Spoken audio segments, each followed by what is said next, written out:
2024 সালটা বাংলাদেশ ফুটবলে মিশ্র অনুভূতি দিয়েছে। জাতীয় দল বছর জুড়ে প্রত্যাশা পূরণ করতে পারেনি, তবে নারীরা জিতেছে সাফ চ্যাম্পিয়নশিপের শিরোপা। অনূর্ধ্ব 20 দলও সাফের শিরোপা জয় করেছে। এশিয়ার মঞ্চে অবশ্য তারা ব্যর্থ হয়েছে। আবার অনূর্ধ্ব 17 দল সাফে রানার্স আপ হয়েছে, তারাও এশিয়ার মঞ্চে সফল হতে পারেনি। তবে এসব এখন অতীত ভুলে এখন ভাবতে হবে বর্তমান ও ভবিষ্যৎ নিয়ে। 2025 সালে বাংলাদেশ ফুটবলে রয়েছে ব্যস্ত সূচি। আজকের ভিডিওতে জেনে নেব এবছর থাকা বাংলাদেশের ফুটবল সূচি। শুরুতে জাতীয় দলের সূচি সম্পর্কে আলোচনা করা যাক। এবছর এশিয়ান কাপের বাছাই পর্বে খেলবে বাংলাদেশ। বছরের মাঝামাঝি রয়েছে সাফ চ্যাম্পিয়নশিপ, এর সঙ্গে রয়েছে আন্তর্জাতিক প্রীতি ম্যাচ খেলার সুযোগ। নতুন বছরের সবচেয়ে বড় আকর্ষণ হবে হামজা চৌধুরীর আগমন। ইংলিশ প্রিমিয়ার লিগে খেলা হামজা চৌধুরী আসছে মার্চে বাংলাদেশ দলে যুক্ত হবেন।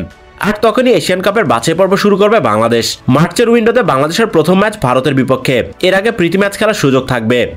এরপর জুনে এশিয়ান কাপের বাছাই পর্বে বাংলাদেশের প্রতিপক্ষ সিঙ্গাপুর, আগেও প্রীতি ম্যাচ খেলার সুযোগ থাকবে। এরপর জুনের মাঝামাঝি সময় রয়েছে সাফ চ্যাম্পিয়নশিপ। জুলাই পর্দা নামবে হোম অ্যান্ড অ্যাওয়ে পদ্ধতিতে আয়োজিত এই আসরের। এরপর সেপ্টেম্বরের প্রথম সপ্তাহে থাকা ফিফা উইন্ডোতে দুটি প্রীতি ম্যাচ খেলার সুযোগ রয়েছে। এরপর অক্টোবরে এশিয়ান কাপের বাছাই পর্বে হংকংয়ের বিপক্ষে 2 ম্যাচ খেলবে বাংলাদেশ।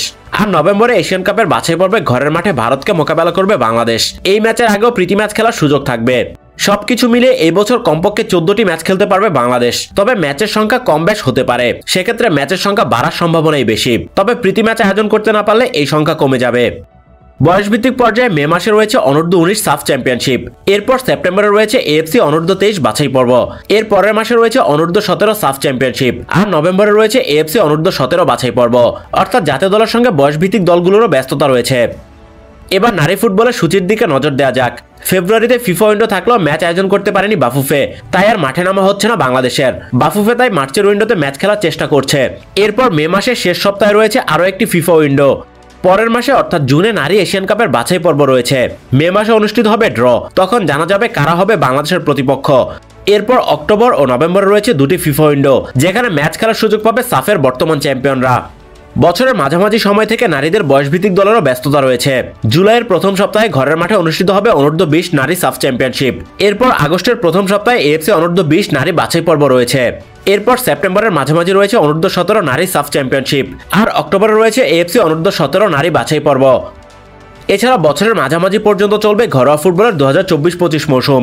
এরপর জুলাইয়ের পর থেকে শুরু হবে নতুন মৌসুম। এএফসির ক্লাব কম্পিটিশন মাঠে গড়ানোরও কথা রয়েছে। তাই সব মিলে এবছর বাংলাদেশের ফুটবলে বেশ ভালোই ব্যস্ততা রয়েছে। তবে এবার আর খেলা দেখেই সন্তুষ্ট থাকতে চায় না ফুটবল প্রেমীরা। এবার সাফল্যের দেখা পাওয়া জরুরি।